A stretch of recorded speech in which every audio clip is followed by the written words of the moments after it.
thing we've seen in a lot of the black community, which is mostly Democrat, is that President Trump's policies are the policies that can help people break out of the problems that they're complaining about, but he can't want them to be successful more than they want to be successful. He can't want them to be successful more than we want to be successful. None of this rhetoric is new. In the book of Karen, chapter 16, verse 2, it says, "Thou Negroes are not successful because thou Negroes don't want to be. Thou Negroes are lazy." I was literally just reading in Alicia Garza's book, The Purpose of Power, how former President Ronald Reagan was one of the main people pushing the belief that black Americans are lazy. Okay, that they're con artists who secure wealth only through deceit. In fact, Ronald Reagan called out a sister once named Linda Taylor at a campaign rally in 1976. Ronald said she used 80 names, 30 addresses, 15 telephone numbers to collect food stamps, Social Security, veterans benefits for 4 non-existent deceased veteran husbands, as well as welfare. Her tax-free cash income alone was $150 grand a year. That's where that whole welfare queen rhetoric that was popular in the 70s, 80s came from. Ronald Reagan helped to create that narrative that obviously still exists for black people today. See, what Ronald Reagan did was judge the whole of us by a few, which is exactly what some white folks do to black people all the time. That's why profiling exists. That's why black people have all these stereotypes, these negative stereotypes we can't shake, because you have people in the highest offices in the land, like Ronald Reagan and Jared Kushner, pushing these kind of narratives.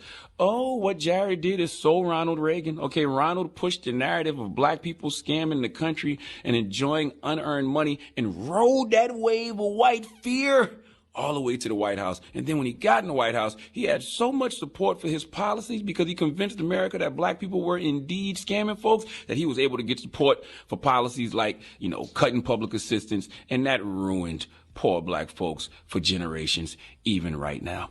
And that's why it really bothers me, really grinds my gears when I hear white people like Ronald Reagan or Jared Kushner talk about obtaining wealth through not working. The caucasity of these white folks to try to check someone for obtaining wealth through not working. Last time that I checked, okay, my ancestors built this country for free.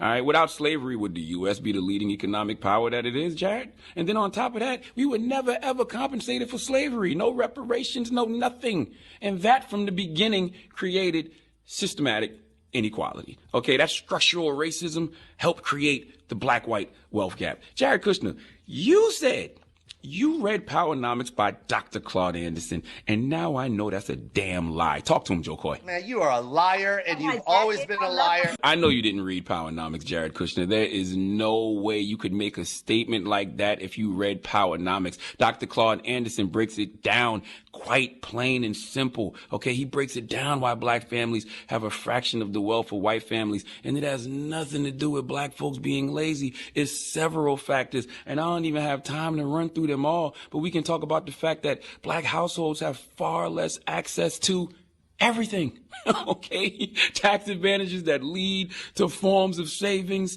Ask your father-in-law about that. Jared, we can talk about the long history this country has in regards to employment discrimination and other discriminatory practices. Jared, would you like to discuss mortgage market discrimination? That's why we are less likely to be homeowners than whites, which also means we have less access to the savings and tax benefits that come with owning a home. What I'm trying to tell you, Jared, is that America systemically put black people in this situation.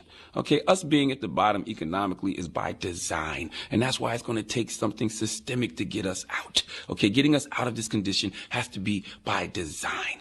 Jared Kushner, there is no way you read Powernomics. Impossible. Blaming black folks for their economic condition in this country is like giving rich white folks credit for their economic condition in this country. We didn't do nothing to deserve to be in this position, and spoiled-ass brats like yourself have done nothing to deserve the wealth that you have.